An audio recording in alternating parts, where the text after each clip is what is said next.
Patch 13.0.1 has arrived, which is the last balance patch that Smash Ultimate will receive, so we're basically stuck with this, barring any game-breaking glitches that would warrant a new patch. Now, if you're like me, you're a little disappointed that Kirby didn't get any changes, getting their last buff back in patch 8.0 about a year and a half ago. Now, overall, I don't think us Kirby mains can really complain, as there are worse characters that barely got touched throughout Ultimate. But it does sort of feel like we're left in the dust watching characters with much better tournament results getting buffed. But looking back, it's kind of crazy how many buffs Kirby got throughout Ultimate's patch history, so let's take a look and compare Kirby on release to what we have today. Starting with changes that didn't affect Kirby's moveset, we have the buffs to retaining an opponent's copy ability. On release, if you got an opponent's power, you had 5 seconds right after where you could not lose the copy ability when getting hit. This was way too short and was buffed to 10 seconds, and later 20 seconds, which is much more reasonable. And the formula that determined the probability of a hit causing you to lose your copy ability was also changed twice. Here was the first formula, here's the second, and here's the third. If you don't want to do the math, before, getting hit by a 15% move would give you more than a 1 in 4 chance of losing your power, and now you can only lose it after 20 seconds, and there's less than a 1 in 6 chance. I would say I keep my power throughout my entire stock more times than not, when before I almost never did. A bunch of copy ability glitches were removed, most of which actually nerfed Kirby in these matchups, but one specific one was found by me, a really specific weird Ch1cken thing where you couldn't shield after losing the power, but that got quickly patched out.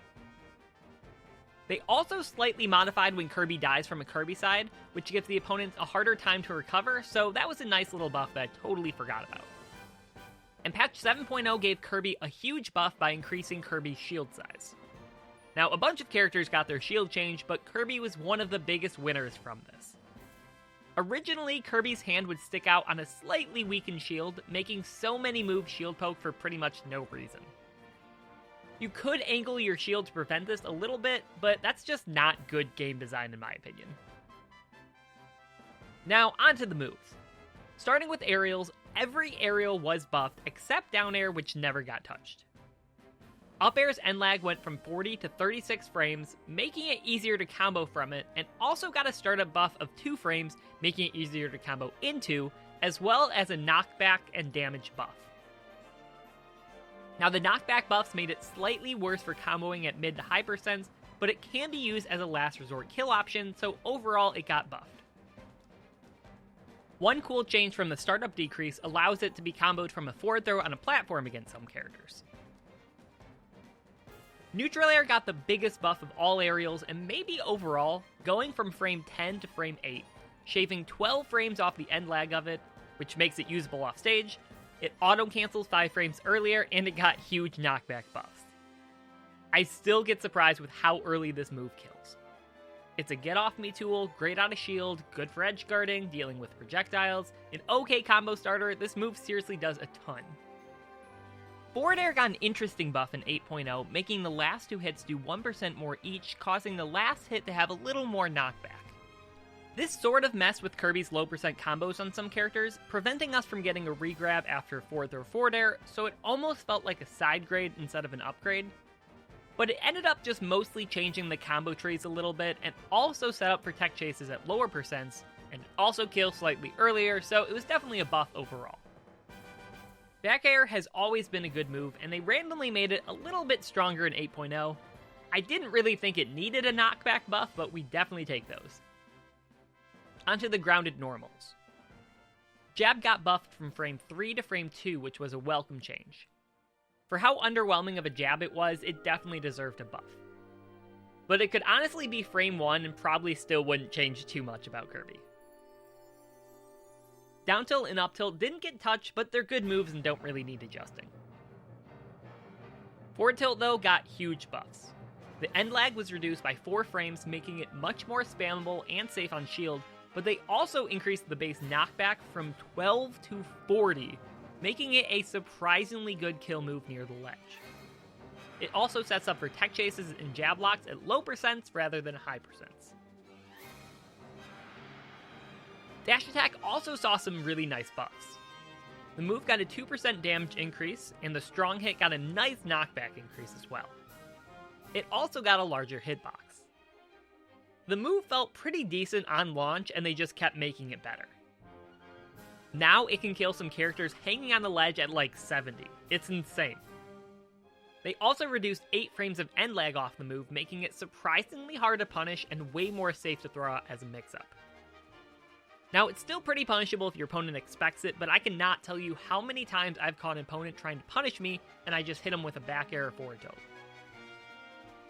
Onto the smash attacks. Up smash's initial sweet spot went from 1 frame to 3, and they moved the 2 frames to the sour spot at the end. The mid hit also got buffed and can land a surprising amount of kills, like when an opponent crosses up a shield. Now this sweet spot buff was big because it allows you to catch landing opponents with a strong hit of the move rather than the mid hit of the move. Down smash was a pretty mediocre smash attack, but it got buffed from frame 10 to frame 7, also making its first actionable frame 3 frames earlier in the process. They also buffed the knockback, which is great for killing near the ledge, and after the startup increase, it became one of Kirby's best options out of the spot dodge cancel as well as a parry.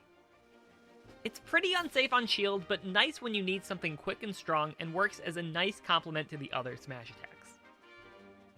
The startup buff also made it a lot easier for timing for 2-framing an opponent. Forward smash was not touched. It's a really strong smash attack. It's pretty good. And finally, the specials. Kirby's hammer was not touched, sadly. I would have loved to have seen it get a slightly faster startup on the ground or a slightly higher base knockback from no charge, but whatever. Kirby's stone was given super armor from frames 19 to 28 in the air, and also got a knockback increase. Before, it just had regular armor on frame 29 and on, so it actually has some uses against getting juggled now, when before he would just continually get hit by up airs.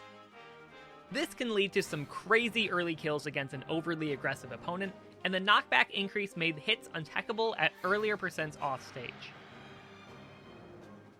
Really, it was mostly just annoying that the armor didn't really coincide with the stone animation, so this was a really nice fix. Inhale got some crazy buffs as well. It went from frame 14 to frame 10, reducing 4 frames of its duration in the process. This made it a lot easier to combo into, and just made it easier to land overall, and way less committal. When you combine that with the buffs for retaining the opponent's power, it's really insane how bad this move was on launch. It really wasn't worth getting the power. Kirby's final cutter got one very important change. It went from being able to grab the ledge on frame 36 to frame 33, a huge buff. This made it so much more viable to use when recovering, making it a lot harder to edgeguard Kirby. Now, 36 to 33 doesn't seem like a huge change, but since Kirby doesn't start rising with the move until about frame 23, it really went from 13 frames to 10 frames, which is one of the more underappreciated buffs Kirby got. Now, the only thing that changed with Kirby's throws was the down throw going from 10.2% to 12%. This solidified its spot as a throw for racking up damage. So yeah, looking back, Kirby was pretty bad on release, and has gotten a lot better. Now, Kirby isn't high tier by any means, but some of the most frustrating parts of playing Kirby were addressed, like the shield size and losing the copy ability too often. Now, if there's any interest, it could be fun to make a video about how I personally would have buffed Kirby from day one to make him more viable in the metagame without completely breaking the character. Thank you guys so much for watching all of my patch analysis over the past few years. I'm a little sad there won't be any more, but all good things must come to an end. Thank you to all my supporters on Patreon. Supporters get access to a special Discord channel and early access to my videos and much more, so support me on there if you're interested.